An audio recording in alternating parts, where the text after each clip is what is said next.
So you may recall a few months ago I did a review on a black dial DM1 from DUMOREAU. DUMOREAU are a company that are actually located in California. They make integrated bracelet watches and they are hand assembled in California as well. And they are very good looking integrated bracelet watches. So it comes in an outer box. Inner box is this black, piano black lacquered wood box. Inside is signed DUMOREAU again, California. Obviously reminding you that this is actually hand assembled in California. You have a push button closure here, so it's actually a really nice box, so you could lock it. It's very nice. And then DUMOREAU right there. Again, that's the warranty information, all of that.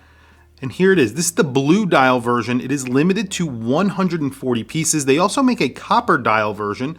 That copper dial version is limited to 40 pieces. So I believe that is currently all that they have available on their website. Only those two versions in those two colors, and that's it. You can see you get a hobnail dial on here, very reminiscent of the Royal Oak. Also, the case shape is reminiscent of the Royal Oak. It's sort of a combination between the Royal Oak, I would say the Nautilus, and maybe the Piaget Polo. There's a few different watches that you could see in the design here. It's definitely an homage to those 70s sport watches, but it has a little bit of its own flair as well. You get these sort of cutout areas on the sides of the case, which obviously you don't get with any of those watches. Inside there, it's just sort of bead blasted and you have brushing on the sides of the case.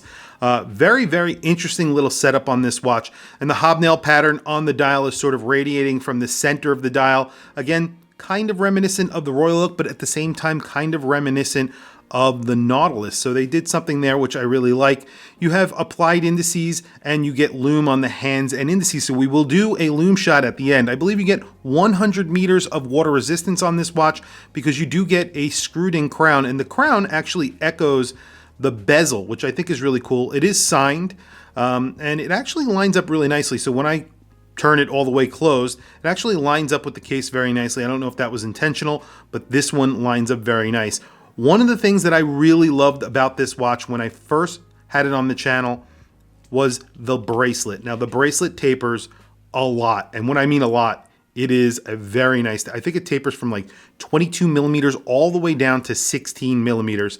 Really nice. It's signed again on this clasp. I guess it's just a butterfly, but it's just a little bit of a plaque, not really a clasp. So when you fold it over, you have to fold over one side and then the other. The bracelet is really nicely finished. It's actually really fluid, as you could see. Very important when you're talking about a micro brand bracelet, and especially an integrated bracelet, because a lot of brands out there don't get that fluidity. That's very important. I'd rather the bracelet be a little bit loose. Not that this is very, very loose, but I'd rather it be a little bit loose than not have that fluidity. I think it's really, really important. And I think you get screwed links on here as well. Yes, you do get screwed links, which is really nice. And it's a thin bracelet. As you can see on profile, that's very thin. The watch is very thin, and that's because you do get a Miyota movement in here. It is a Miyota 9039. There is no date, so this is a dateless version of the 9015. I like the Miyota 9 series because it is thin, it's reliable, and they're not bad looking. Although you don't get a case back here where you could see the movement, you do get a screwed in case back, and there's just a little bit of wording on there, not too much. You get a sapphire crystal, obviously. And that's it. Let's do dimensions very quickly. So this is a thin watch, as I mentioned. It is not very thick, and we're going to start with that. 10.9 millimeters thick. That's including everything. The sapphire crystal, really, really good. The crown is 5.3 millimeters. Is really in keeping with how thin this watch is, and I think it works very, very well. The lug to lug is pretty decent. You do get male end links, but even though you do get male end links, it's really not that bad. Let me get a good grip on here and we'll measure that. 49.6, 49.5 is what I'm measuring. And then at the actual case itself, or at the end of the lugs themselves, it's 46.8, 46.9, somewhere around there. I believe it's a 38 millimeter watch is what I measured before, 37.7. Depending on where you actually measure it on the case, you're getting slightly different measurements. It tapers a little bit, so it doesn't wear very big, as a lot of integrated bracelet watches do. They usually wear a millimeter or two bigger than they normally, than their actual stated dimensions are.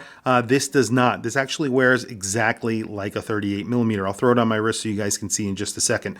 Let's talk about price, then I'll show you what's on my wrist, and we will do a quick lume shot because this, as I said, does have lume.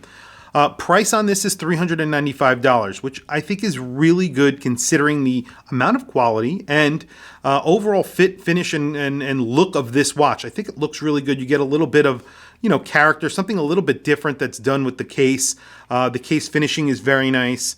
And the dial is really nice as well. It is an homage, so if you are looking for something that is an homage but not a blatant homage to all of these other watches that I've been mentioning, you really can't put your finger on it. This looks similar to those watches in the same vein, but it's not a copy of any of them, not a direct copy of any of them, which I like. That's something that I think more homages should do, is borrow heavily but don't just copy. I think that's a really good idea. And also you get a chamfered edge all throughout the entire case, the bracelet. Every single link, every single edge basically has a chamfered edge. Polishing and brushing on the bezel. Very, very nice finishing throughout the entire watch. And then the case back, as I mentioned, circular brushing, and then you get a nice polished edge on that case back as well. Let me throw it on my wrist, and then we will do a lume shot. Today I am wearing my Mito. This is the Ocean Star Tribute. This is a 40 millimeter watch, so you can see how this wears on my wrist. And you're going to notice that this watch definitely wears actually smaller. It's almost the same size. It's like 38.5 millimeters, I think is what we measured. But you're going to see this wears really nice. And I do not have this size to my wrist yet, but you can see it wears very, very nicely. The lug to lug is perfect. 49 millimeters or under 50 millimeters, and you have a 38 or 39 millimeter case size. So the only thing that I would change on this watch is maybe the crown. I think it could use a little bit of knurling on it. I have very dry hands, if you've not noticed. So when I try and unscrew the crown and set the time, it's a little bit fiddly, but it's not bad. The operation's really nice.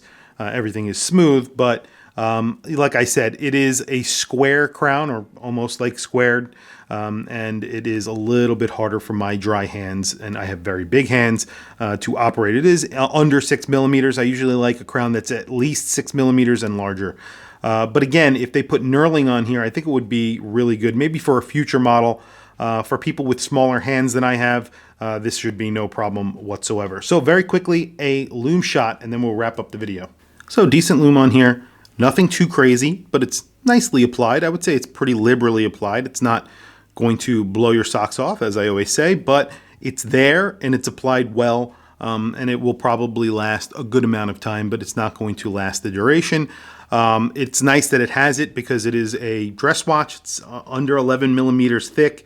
You do get 100 meters of water resistance screwed in crown, and it is hand assembled in California, which obviously I really like. $395, very good price, and they've limited the production on this, which is pretty cool as well. Tell me what you guys think of this watch in the comments below. I think it's very good looking, and I really like the style. Like I said, I like that it's an homage to a few different watches, so they've taken a little bit from here and there and put it all together in a really nice package, and they've put it in a really nice size as well. They've kept it thin. They put a dateless movement in it, which you guys know I love. And that's really it. I really do like this watch. I think it's very good looking. But tell me what you guys think in the comments below.